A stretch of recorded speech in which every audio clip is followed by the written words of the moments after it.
Shalom Pak Bambang, saya mau izin bertanya, jika Yesus itu Allah, mengapa bisa mati? Mohon pencerahannya. Sebetulnya saya jawab gini bosan juga, tapi tidak apa-apa lah. Kita orang sabar lebih daripada para pahlawan.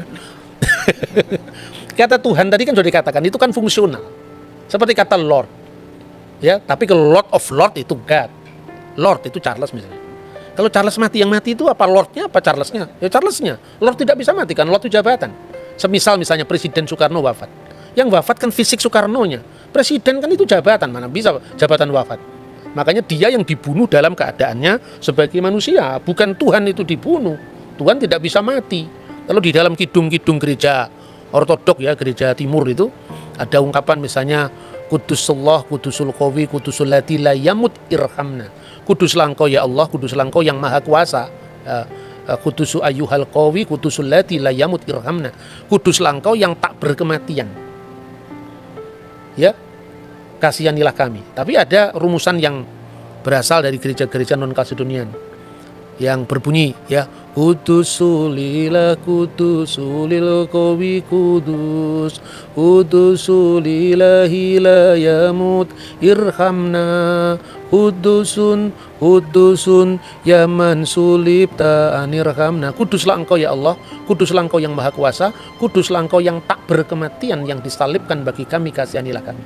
Jadi Yesus itu tidak bisa mati sebagai firman Allah, tetapi disalibkan bagi kami dalam kemanusiaannya. Itu ayatnya clear sekali kok. Dan dalam keadaannya sebagai manusia dia telah taat, bahkan taat sampai mati, bahkan mati di kayu salib. Yang mati di kayu salib itu dalam keadaannya sebagai manusia. Diulang lagi, ini dari Filipi ya, Filipi pasal 2. Diulang lagi misalnya dalam 1 Petrus pasal 3 ayatnya 18. Dia yang dibunuh dalam keadaannya sebagai manusia. Jadi jangan GR, Tuhannya orang Kristen mati. Itu kan bukan seperti itulah. Maka beragama itu yang beradab lah. Menilai orang lain itu dalam presuposisi agama yang bersangkutan. Kalau agamanya pengkritik ini dikritik kan ya marah, ya. Maka janganlah suka membuat kesalahpahaman, memelihara kesalahpahaman, memelihara paham yang salah meskipun sudah dijelaskan. Agree in disagreement.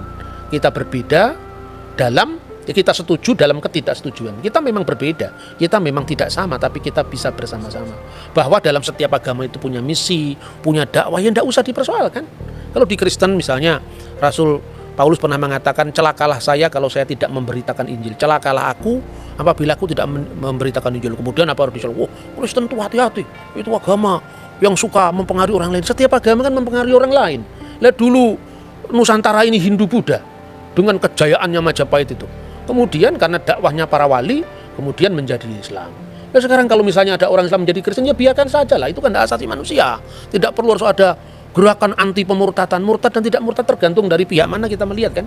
Marilah kita berspiritualitas yang berbhinneka tunggal ika, berbeda-beda tetapi satu. Tidak usah usil dengan orang lain, apalagi itu orang yang agamanya sungguh berbeda dengan dia, tidak bisa dipahami menurut dia.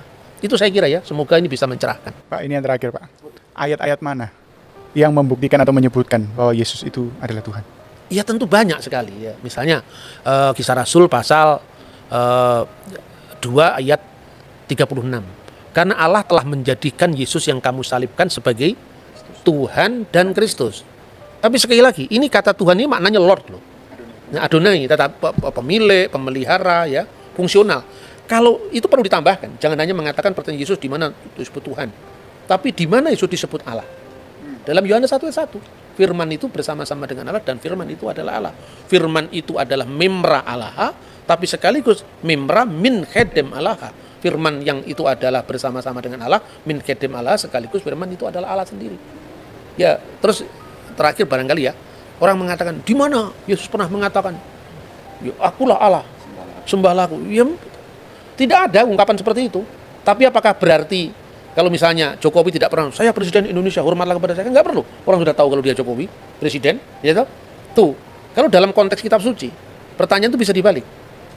Di mana di dalam ayat Alkitab pernah dikatakan, aku, kata Yesus, bukan Allah. Jangan sembah aku. Tidak ada. Apa berarti mereka mau mengaku? Kalau gitu Yesus Allah kan tidak seperti itu. Wong dia Islam kan tidak mungkin mengaku Yesus adalah Allah. Kita Kristen tidak mungkin mengakui Quran itu adalah firman Allah atau Muhammad adalah Rasulullah atau Nabi Allah.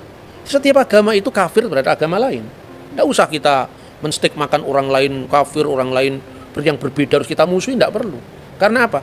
Kita ini sama-sama kafir sekaligus sama-sama beriman. Kita beriman kepada yang kita imani toh. Kita beriman pada Yesus. Tapi bagi orang Muslim kan nggak beriman pada Yesus, berarti kafir terhadap Yesus. Kan gitu kan? Kita percaya kepada Alkitab. Yang lain nggak percaya kepada Alkitab. Kamu kafir terhadap Alkitab, tapi kamu beriman pada Vedamu. Kamu beriman pada Tipitakamu, kan gitu kan? Jadi itulah etika kita dalam berbangsa dan bernegara. Tidak boleh kita memaksakan ruang privat kita ke ruang publik, kemudian orang lain harus sama dengan kita dan diukur dari kita. Nggak bisa itu. Demikian saya kira. Baik. Oke Pak Bambang, penjelasan Anda sangat mencerahkan dan menguatkan iman kami. Terima kasih, Tuhan Yesus memberkati.